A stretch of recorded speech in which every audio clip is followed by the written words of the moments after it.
1장 2항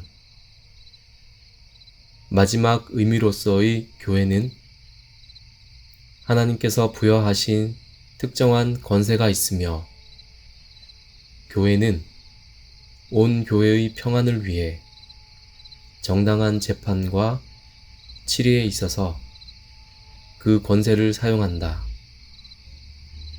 이러한 교회의 권세는 성부 하나님께서 중보자 예수 그리스도를 통해 그분의 교회에게 주신 권세로서 하나님의 말씀에 근거를 두니 하나님의 영적 다스림으로 적법하게 부르심을 받은 자들이 이 권세를 행사한다. 해설입니다.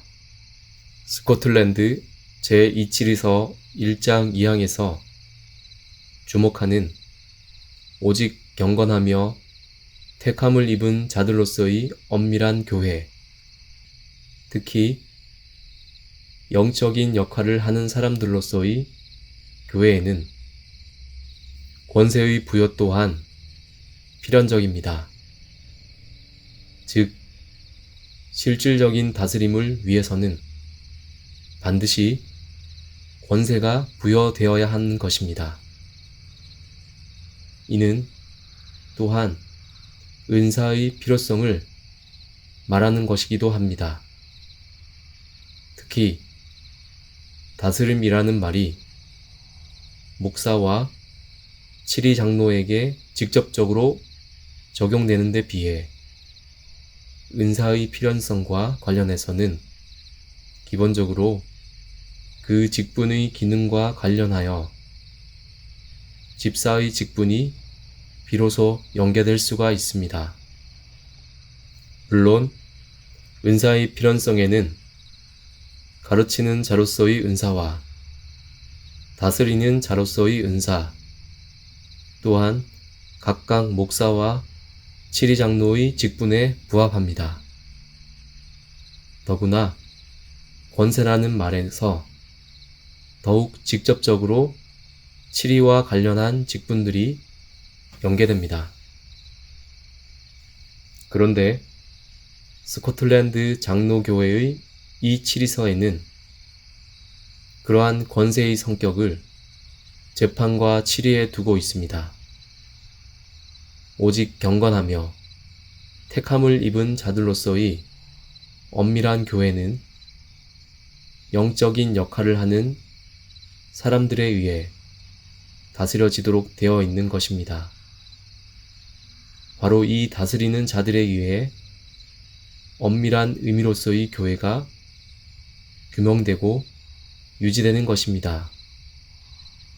그러나 그러한 다스림과 재판을 위해서 부여되는 권세는 교회적 권세로서 그 보증은 철저하게 하나님의 말씀으로서 가능합니다. 그러므로 영적인 역할을 하는 사람들에게 부여되어 있는 권세란 그들 자신에게 부여된 것이라기보다는 그들에게 부여된 말씀에 있는 것입니다. 즉, 교회의 모든 권세는 영적 다스림으로써 하나님의 말씀인 성경에 철저히 종속적인 권세라는 의미에서 영적인 권세인 것입니다. 따라서 교회의 영적 다스림과 재판이라는 영적인 역할을 하는 사람으로서 직원들의 선출 또한 성경의 기준과 절차를 따라서만 이루어져야 하는 것입니다. 그처럼 모든 기준과 절차, 그리고 실질적인 내용이 성경에 근거하며 부합할 때에 바로 그 자체로 교회의 직원들에게는 은사와 더불어서 다스림의 권세가 성립하게 되는 것입니다. 장로교회란 기본적으로 교회의 치리와 건징을 위한 권세를 바탕으로 성립하는 것입니다. 즉 교회 정치가 없이 장로교회를 분별할 수가 없다는 것입니다. 1장 3항 이 권세로부터 기인한 교회의 정치는 하나님의 말씀에 따라 임명된 교회의 직분자가 행하는 영적인 통치의 질서 혹은 형태이다. 그러므로 직분자는 즉시 이 권세를 받아서 전체 교회의 유익을 위해 사용한다. 이 권세는 다양하게 사용할 수 있는데 주로 교사들이 그리고 직분을 맡은 자들이 재판의 형식을 통해 상호 동의하에 행사한다. 전자는 공공연하게 임명권이라 부르고 후자는 권징권이라 한다. 이 두 가지 권세는 모두 하나님의 권위, 하나의 근거, 하나의 최종적 원인이 있지만 마태복음 16장과 18장에서 우리 주님께서 분명하게 말씀하신 것처럼 실행 방법과 형식에 있어서는 다르다. 해설입니다. 이 항의 하나님의 말씀에 따라 임명된 이라는 말에서 알 수 있듯이 스코틀랜드 제2치리서는 스코틀랜드 교회의 자치적인 규약으로서 작성된 교회 정치의 맥락이 아니라 하나님의 말씀에 따라 작성된 것입니다. 그러므로 스코틀랜드 제2치리서의 각 장과 항들에서 다루는 내용들이 성경에 부합하는 한 그것은 기본적으로 시대적이고 역사적인 산물이 아니라 통상적이고 항존적인 하나님의 권세 혹은 규례로서의 의미를 지니는 것입니다. 3항에서 말하는 시리를 행하는 교사는 목사를 의미하며 직분을 맡은 자들은 목사, 장로를 의미합니다.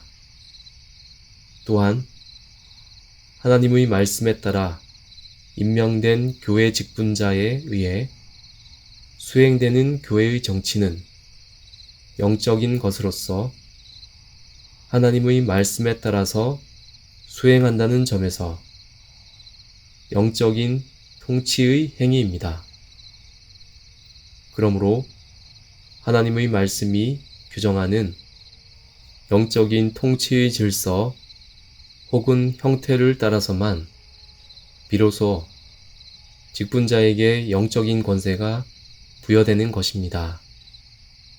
아울러 그러한 배경 가운데서 교회의 직원들에게는 영적인 권세에 있어 전권이 부여되는 것이 아니라 다만 각각의 직능이 부여되는 것일 뿐입니다.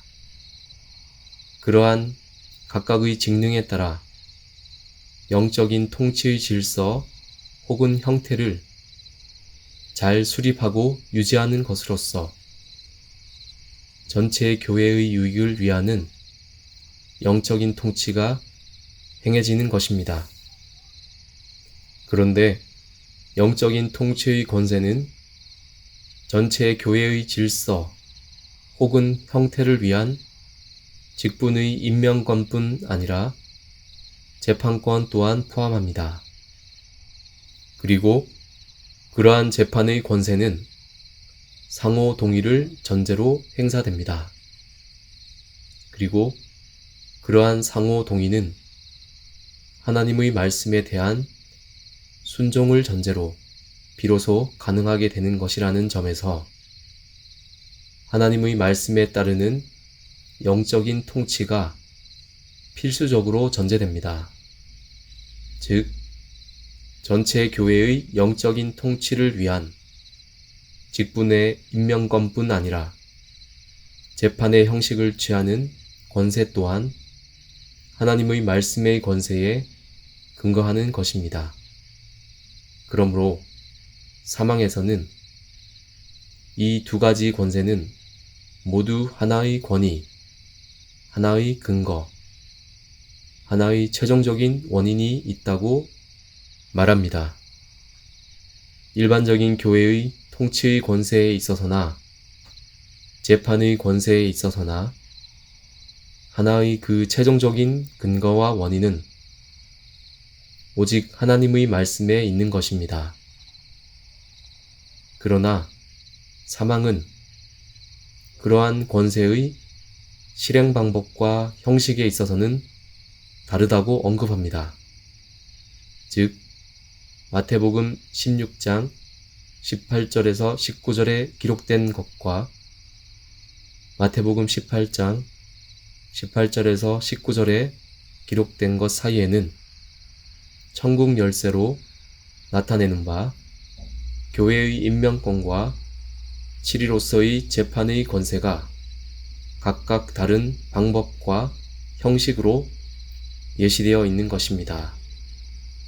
그러므로 영적인 통치로서의 직분의 임명권과 재판의 권세는 그 근거와 원인에 있어서는 동일한 하나님의 말씀으로 말미암지만 그 방법과 형식에 있어서는 각각 다릅니다.